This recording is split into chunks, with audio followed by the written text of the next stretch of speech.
Hey guys, so I wanted to make a quick video talking specifically about depression.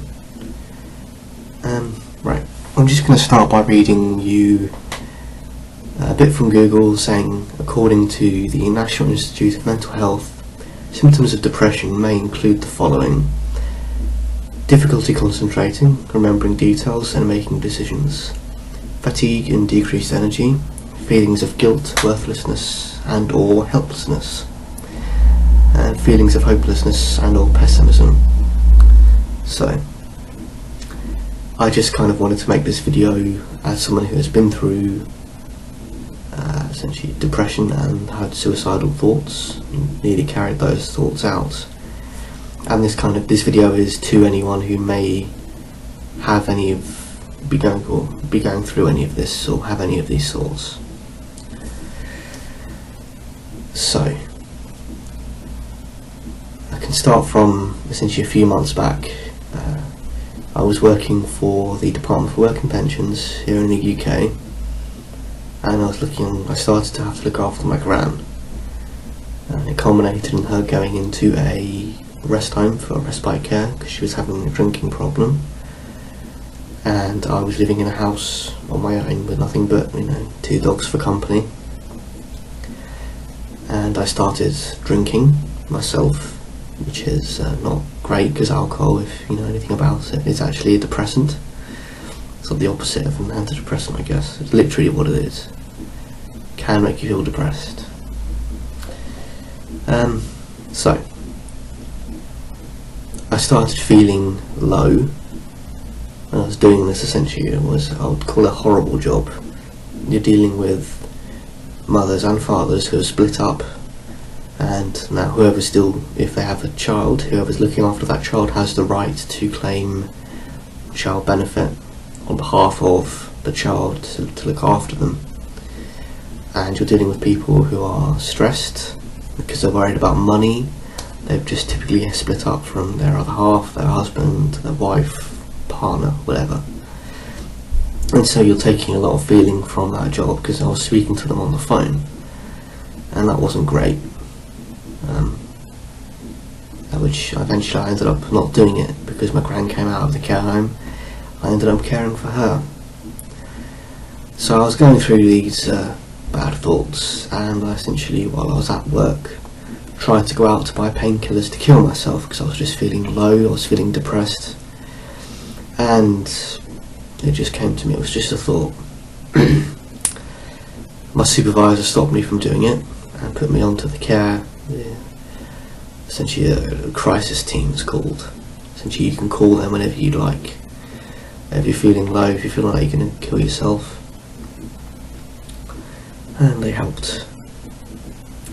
Now, what's the point of this video really?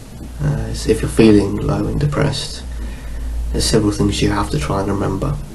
Is just because you may be feeling low or depressed does not mean that killing yourself is going to be the answer. It's not. It never is.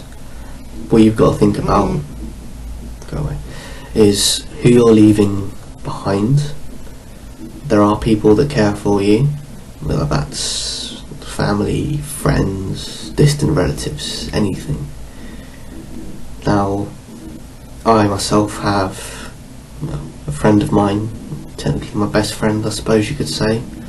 Now, she's a bit older than me, but we were still best friends. Now, we don't talk all that much now, but that's just the nature of having good friends. You cannot talk, and suddenly you start talking like a month later. So, and she was going through the exact same thing. She was feeling depressed, I helped her. I was feeling depressed, she helped me. That's just how it works. So, if I was to kill myself, or if she killed herself, we'd know that we'd be leaving each other behind, and that kept us from doing anything too stupid. So, you're leaving that person behind. The other thing is, if you are feeling low or depressed, you have to talk about it to anyone, typically, even if you feel you can't talk to friends or family, you can talk to someone. There's phone numbers out there, there's people who want to help you. You just have to take that first step. And believe me, as soon as you make contact with them and had a good conversation with them, you're on their books. They're always going to be there for you, they'll always be there to help you. But you have to make that first step. If you don't tell anyone, you can't expect them to help you. And now I think the last thing is, if you are feeling low, and say you're working a job that you hate, don't just walk out of that job. Try and have a backup plan, because your life is going to suck if you don't have a job or some way of supporting yourself. I know, because I'm in that situation right now. I've been to college. I dropped out of college because I couldn't financially support myself, and my parents didn't want to help me. I didn't exactly help myself because I didn't tell them about my problems, which is part of the problem. And so I dropped out of college for the second time, got a job. I'm looking for a job right now. I think I've got one. But you need to have something in place to help you. Don't know if you've got children, pay more attention to them. If you haven't, find a friend. Go out, just take a bit of money, go out for a drink, meet some people. There's always someone there to help you. I mean, if you're feeling that low, just, I don't know, leave something in the comments, send me a message. It's not hard. Just have someone to talk to. It will help you. Because at the end of the day, you don't want to just become another statistic on the news that no one thinks about. We don't talk about mental health often enough. And I hope this has helped you. Just remember, there is help out there for you, whether it's drugs. I've got drugs which do help. They're not great, but they help. You can get help. I can get help. I did it. Sure, I'm not feeling low now. I've just got to, figure out the rest of this shit. You'll get there. Just leave a comment if you feel this has helped you. Or don't. It's up to you. Got a few other things I want to talk about, but that'll be in the next video. So, see you then.